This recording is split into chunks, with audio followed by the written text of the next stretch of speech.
If most Christians just stood themselves in front of a mirror and Do you believe in the Prophet Muhammad is the messenger of Allah? if you had asked me that 2+ years ago, I probably would have said no. Everything that I'd ever heard of Islam was you're trying to kill everybody, trying to blow people up. Ashhadu Ashhadu an la and Allah is the boss. Whatever he says goes. If you want to enter paradise, pretty much been looking at you guys listening almost pretty much every day, really. I've actually probably at this stage run out of videos to watch. I do get there is things taught in the Mormon religion regarding the Godhead, but as far as I'm concerned, however you want to call him, God, Allah, Heavenly Father, he is who he is. There ain't no other, there never will be. So just to clarify, you don't believe in do you believe in a Godhead? Because a Godhead is really a multiple beings or persons within the one being. Do you believe in that concept, or do you believe that there is only one God who is one in person? No, just the one. Even if you'd had, to be honest, if most Christians just stood themselves in front of a mirror and explained what they try and tell you guys to themselves and just thought about what they'd actually say, it makes no sense whatsoever. The way I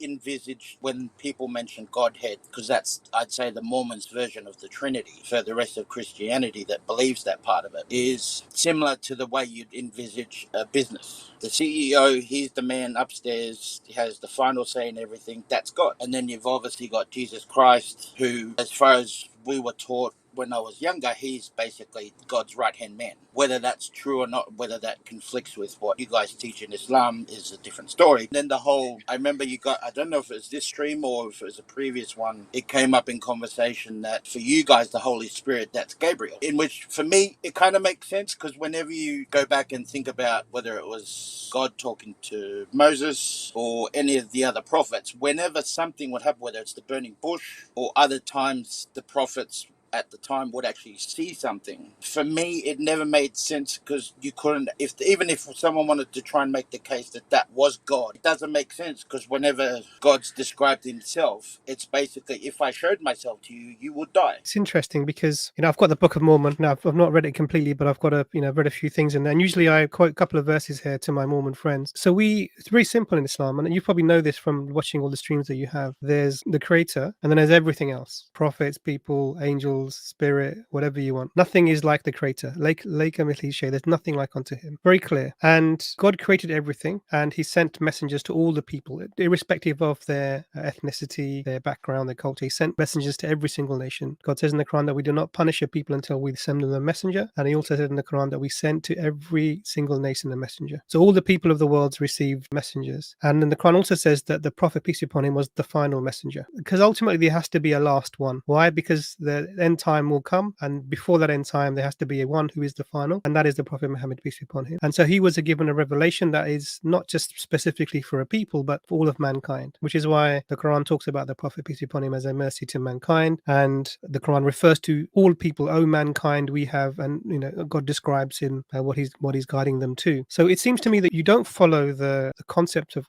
the creator from the Christian perspective, and I would dare say even the Mormon perspective. I think I've got a question for you. Do you believe in the Prophet Muhammad is the messenger of Allah? If you had asked me that 2+ years ago, I probably would have said no, to be honest, until I started watching your guys' videos and even other brothers like Shamsi and Hamza and all that. I'd never even heard of Muhammad, and basically everything that I'd ever heard of growing up, basically attached to Islam, was basically what you see in the news. They're trying to kill everybody, trying to blow people up and all that kind of nonsense, which for me, that never clicked. But for now, yes. Okay, alhamdulillah. And you believe that there is only one worthy of worship, which is the creator of the heavens and the earth, who is not like anything in the creation?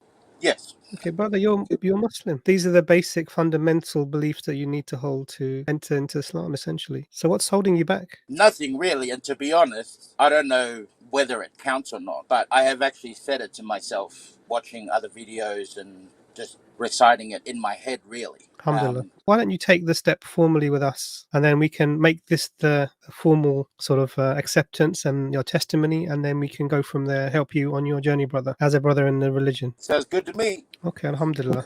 I will say it to you in Arabic, and then the English will follow. Are you happy with that? Whatever you're happy with, brother. Ashhadu Ashhadu an la an la ilaha ilaha illallah illallah wa ashhadu anna anna Muhammad Muhammad Rasulullah. Rasulullah. I testify and I bear witness I testify and I bear witness that there is nothing worthy of worship that there is nothing worthy of worship except Allah, except Allah. and I testify and bear witness And I testify and I bear witness that Muhammad is the messenger of Allah. that Muhammad is the messenger of Allah. Peace be upon him. Peace be upon him. MashaAllah. Allahu Akbar. MashaAllah, brother. Welcome to the community, bro. Allahu Akbar. Alhamdulillah, I'm very happy for you, brother. All of your past sins from this moment have been wiped away. So you're purer than any of us sitting in this room and many of the people watching. I'm just completely overwhelmed that brother Sione, mashallah, he's accepted Islam. Also really very emotional and very